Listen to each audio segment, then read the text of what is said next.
Hi friends, welcome back to Sabaya kitchen. இன்னைக்கு நம்ம கிச்சனில் சூப்பரான டேஸ்டியான sambar rice and pepper potato fry எப்படி செய்கிறதுன்னு பார்க்கலாம் வாங்க கிச்சனுக்கு. அதுக்கு முன்னாடி நம்ம சேனலை சப்ஸ்கிரைப் பண்ணாதவங்க சப்ஸ்கிரைப் பண்ணி பெல் பட்டனை கிளிக் பண்ணி ஆல் கொடுங்க. நான் போடுற புது வீடியோ எல்லாமே உங்களுக்கு உடனே வரும். ஸ்கிப் பண்ணாமல் ஃபுல்லாக பாருங்கள். ஃபர்ஸ்ட் சாம்பார் ரைஸ் செய்கிறதுக்கு தேவையான பொருள் என்னென்னு பார்த்துக்கலாம். ரைஸ் நான் இன்றைக்கி இந்த கிளாஸில் 2 கிளாஸ் அளவுக்கு ரைஸும் 1 கிளாஸ் அளவுக்கு பருப்பும் எடுத்து வச்சுருக்கேன். நல்லா ஊற வச்சு வாஷ் பண்ணி கழுவிட்டு இதில் 3 கிளாஸ்க்கு நான் 7 கிளாஸ் அளவுக்கு தண்ணி சேர்த்து வச்சுருக்கேன். நீங்கள் 8 கிளாஸ் கூட சேர்க்கலாம். அப்புறம் கேரட், சொரக்காய், பீன்ஸ், சொரக்காய் வேணுன்னா சேர்த்துக்கலாம், இல்லைன்னா ஸ்கிப் பண்ணிக்கலாம். கத்தரிக்காவை இந்த மாதிரி குட்டியாக கட் பண்ணி வச்சுக்கோங்க. அப்புறம் வெங்காயம், புளி ஒரு லெமன் சைஸ் இருக்கட்டும். அப்புறம் சாம்பார் பொடி, பெருங்காயத்தூள், அப்புறம் முருங்கைக்காவை இந்த மாதிரி குட்டியாக கட் பண்ணிக்கோங்க. 2 தக்காளி, தாளிக்கிறதுக்கு கடுகு, கொத்தமல்லி, கருவேப்பிலை. இப்போது ஒரு குக்கரில் ஆயில் சேர்த்து ஹீட் பண்ணிக்கோங்க. அது ஹீட் ஆன பிறகு நம்ம தாளிச்சிக்கலாம்.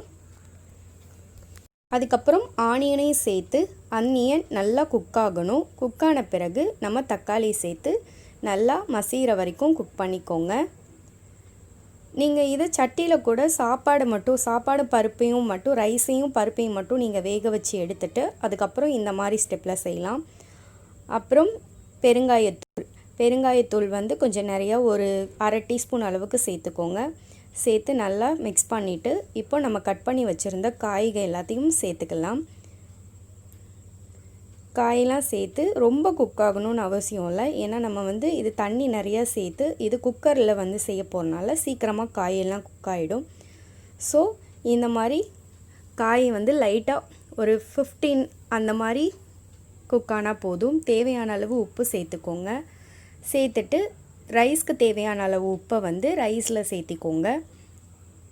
அப்புறம் புளியை கரைச்சி அதையும் சேர்த்துக்கலாம்.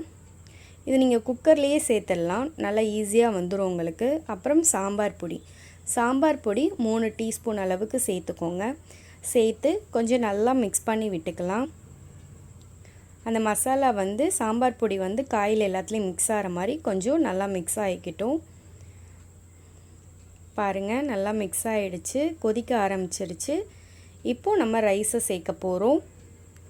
கொஞ்சம் அது கொதிக்கும் போது நம்ம ரைஸ் சேர்த்துக்கலாம். தண்ணி ஆல்ரெடி நான் சேர்த்துருக்கேன். இன்னும் உங்களுக்கு நல்லா குலைவாக வேணும்னா நீங்கள் 8 கிளாஸ் தண்ணி கூட சேர்த்துக்கலாம். நான் 7 கிளாஸ் சேர்த்துருக்கேன். இப்போது இது நல்லா லைட்டாக கொதி வரட்டும். கொதி வந்த பிறகு நம்ம குக்கரை மூடிடலாம். பாருங்கள், கொதி வந்துருச்சு. இப்போ குக்கரை மூடிடலாம். மூடிட்டு இது ஒரு 15 மினிட்ஸ் நல்லா லோ ஃப்ளேம்லேயே வச்சுக்கோங்க.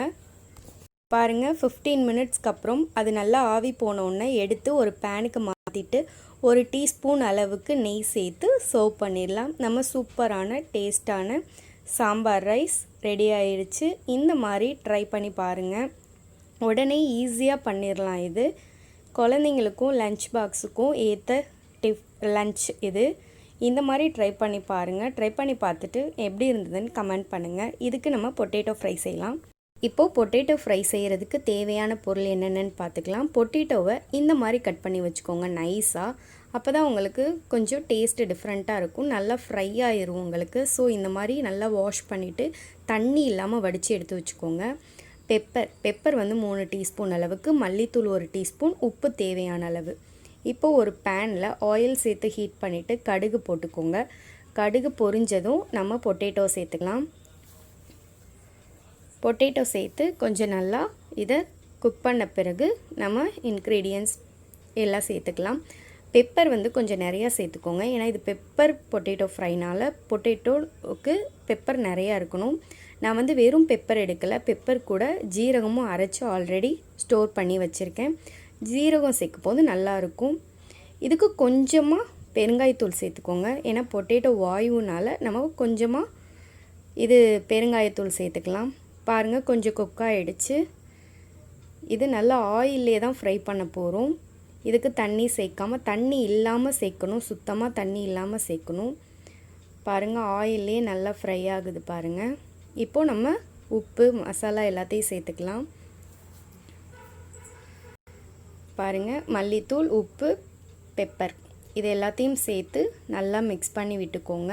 இது சாம்பார் ரைஸ்க்கு சூப்பரான சைடிஷ். சாம்பார் கூட நீங்கள் இந்த மாதிரி செய்யலாம், நல்லாயிருக்கும். இதில் மஞ்சத்தூள் வேணாலும் நீங்கள் சேர்த்துக்கலாம், இல்லைன்னா ஸ்கிப் பண்ணிக்கலாம். பாருங்கள் இதை நல்லா ஃப்ரை பண்ணிக்கோங்க. ஒரு 15 மினிட்ஸாவது இதை நல்லா ஃப்ரை பண்ணும். அப்பப்போ கிளறி விட்டுக்கோங்க. இந்த மாதிரி மூடி போட்டு ஒரு 2 மினிட்ஸ் மூடி போட்டு நல்லா குக் பண்ணிங்கன்னா அது நல்லா உங்களுக்கு ஃப்ரை ஆன மாதிரி ஆகிடும். பாருங்கள் 5 மினிட்ஸில் எப்படி ஆகிருக்கு பாருங்கள். ஈஸியாக பண்ணிடலாம்.